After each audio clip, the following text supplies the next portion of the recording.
ఉదయకాలపు దేవుని ప్రత్యక్షత.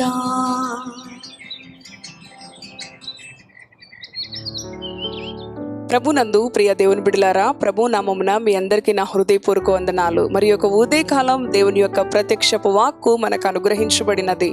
కీర్తనలు 37వ అధ్యాయం 11వ వచనమును చదువుకుందాం. దీనులు భూమిని స్వతంత్రించుకొందురు, బహుక్షేమము కలిగి సుఖించెదరు. హల్లెలూయా. ఈ ఉదయకాలం మన దినచర్యను ఆరంభించక ముందు ప్రభు ఇస్తున్న వాగ్దానం, ఆయన ఇచ్చిన ప్రత్యక్షపు వాక్కు కొన్ని నిమిషాలు ధ్యానం చేసుకుందాం.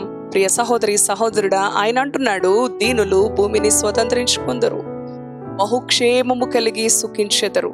నమ్ముచున్నావా? ఈ మాటను నమ్మినట్లయితే ప్రభువుని స్తుతించు. నమ్మినట్లయితే నీ హృదయాన్ని దీనత్వముతో కదండి, దీన హృదయాల్లో ఆయన నివసిస్తానంటూ ఉన్నాడు. ఎవడు దీనుడై వణుకుచుండునో వానిని నేను దృష్టించుతాను అంటూ ఉన్నాడు. ఈ ఉదయకాలం నీ హృదయం దీనత్వముతో నిండుకొని ఉన్నట్లయితే నీవు భూలోకమును స్వతంత్రించుకుంటావనియో, అలాగే బహుక్షేమము కలిగి నీవు సుఖించదవనియో ప్రభువు చెప్తూ ఉన్నాడు. దేనిని బట్టి మనము అతిశయించాలంటే, మనము కలిగి ఉన్న దేవునిని బట్టి, మన దేవుని శక్తిని బట్టి, మన దేవుని గొప్పతనాన్ని బట్టి కాక మరి దేనిని బట్టి కూడా మనము అతిశయించకూడదు. మనకున్న జ్ఞానము, మనకున్న ధనము, మనకున్న బలము నీవిచ్చినదే ప్రభు అని ఈ ఉదయకాలము నీవు ప్రభుని స్తుతించు. ఈ ఉదయకాలము నీవు ప్రభుని ఘనపరచు. ఆ తదుపరి ఆయన అంటూ ఉన్నాడు, వారు భూమిని స్వతంత్రించుకుంటారు, బహుక్షేమము కలిగి సుఖించెదరు.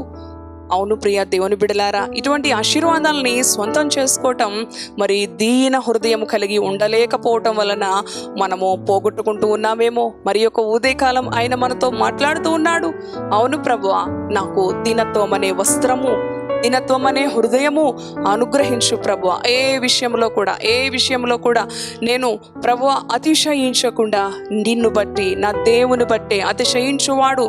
అవును ప్రభువా, నిన్ను బట్టి నేను అతిశయించాలి అని మనకు కలిగినదంతయు కూడా ఆయన కృపను బట్టి, ఆయన ప్రేమను బట్టి మాత్రమే అని ప్రభువుని మహిమపరచు. ప్రియ సహోదరి సహోదరుడా, ఆయన దీన హృదయాల్లో మరి చూడండి, అందరూ అంటూ ఉంటారు, ఈ లోకంలో దుర్మార్గులు పాలిస్తూ ఉన్నారు, దుర్మార్గులు మరి అన్యాయస్తులు, గర్వం కలిగిన వారు మరి ఈ లోకాన్ని పాలిస్తూ ఉన్నారు, వారే ఈ లోకాన్ని స్వతంత్రించుకుంటున్నారు అని. కానీ మరి గత దినాల్లో కదండి, గతించిపోయిన సంవత్సరాల్లో ఎంతో మంది అట్టి రీతిగా మరి వారు ఆ యొక్క దేశమును పరిపాలించినప్పటికీ కూడా వారు గతించిపోయారు. కానీ దీనులు భూమిని స్వతంత్రించుకుంటారు, వారు బహుక్షేమము కలిగి సుఖిస్తారు అని దేవుని మాటలు సత్యం.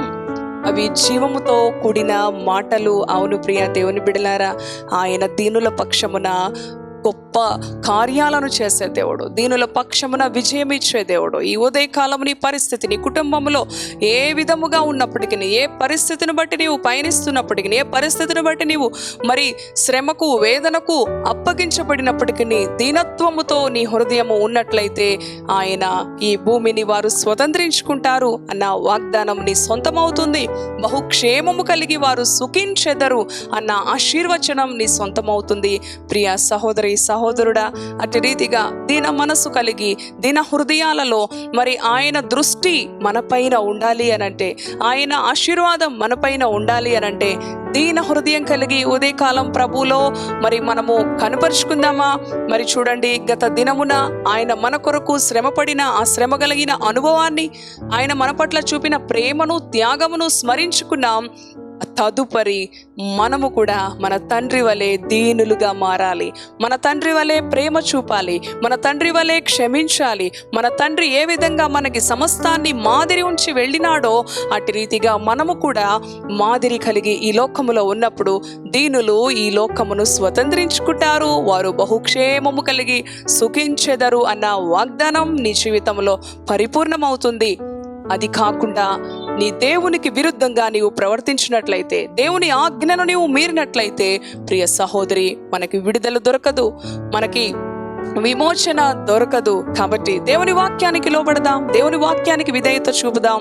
అవును ప్రభువా, నాలో ఉన్న వ్యర్థతను తీసివేయి, నాలో ఉన్న ఆయాసకరమైనవి తీసివేయి, దీన హృదయం నాకు దయచేయి ప్రభువా, నలిగిన హృదయాన్ని నాకు దయచేయి ప్రభువా, ఈ ఆశీర్వాదమును నాకు దయచేయి. ఈ కీర్తనలో 37వ అధ్యాయం 11వ వచనంలో ఉన్న వాగ్దానం నా జీవితంలో పరిపూర్ణంగా నెరవేర్చు ప్రభువా అని ప్రభు నామాన్ని మహింపరిచి దేవుని వాక్యానికి విధేయత చూపు. ఇట్టి మాటలు ప్రభు మన వెనుకడిలో దీవించునుగాక. ప్రార్థన చేసుకుందాం. పరిశుద్ధాత్మ దేవా, జీవము కలిగిన తండ్రిని పరిశుద్ధ నామానికి వందనాలు. అవును ప్రభువా, దీనులు భూలోకమును స్వతంత్రించుకుంటారు. తండ్రి నాయనా, నీకు స్తోత్రాలు ప్రభువా. నాయనా, వారు బహుక్షేమము కలిగి సుఖించెదరు. నిబిడలకి క్షేమము లేక, నిబిడలకి భయము, బెదురు, నెమ్మది లేక, సమాధానము లేక ఉంటూ ఉన్నారేమో. వారి హృదయాల్లో దీనుడుగా ప్రభువా నీ ఉండాలి అనంటే వారి హృదయం దీనముగా ఉండాలి. దీనుల పట్ల నీ దృష్టి మెండుగా ఉంటుంది ప్రభువా. తండ్రి నాయనా, నీ దృష్టి నాయనా నీ బిడ్డల పైన ఉండే విధంగా ప్రభువా వారి ప్రవర్తన, వారి జీవితం మార్చండి, ఆశీర్వదించండి. ఏ విషయంలో ప్రభువా ఈ లోకమును, ఈ లోక మనుషులను, ఈ లోక జ్ఞానం పైన, ఈ లోక పరిస్థితుల పైన ఆధారపడక తండ్రి దేవునిని ఆశ్రయించే బిడలుగా, మనుషులను నమ్ముకుంటే కంటే యెహోవాను ఆశ్రయించే బిడలుగా నీ బిడలను దీవించండి. వారికి కలిగిన సమస్యలను విడిపించండి. వారికి కలిగిన ప్రభువా ప్రతి నెమ్మది లేని పరిస్థితి నుంచి విడిపించండి. నీ బిడలను బహుక్షేమము కలిగి సుఖించెదరు అంటూ ఉన్నావు ప్రభువా. వారికి క్షేమాన్ని, వారికి ఆశీర్వాదాన్ని, వారికి నెమ్మదిని, ఆనందాన్ని, ఆరోగ్యాన్ని పరిపూర్ణంగా అనుగ్రహించమని, ఆశీర్వదించమని యేసు పరిశుద్ధ నామములో ప్రార్థిస్తున్నాను తండ్రి. Amen. Amen. Praise the Lord. God bless you.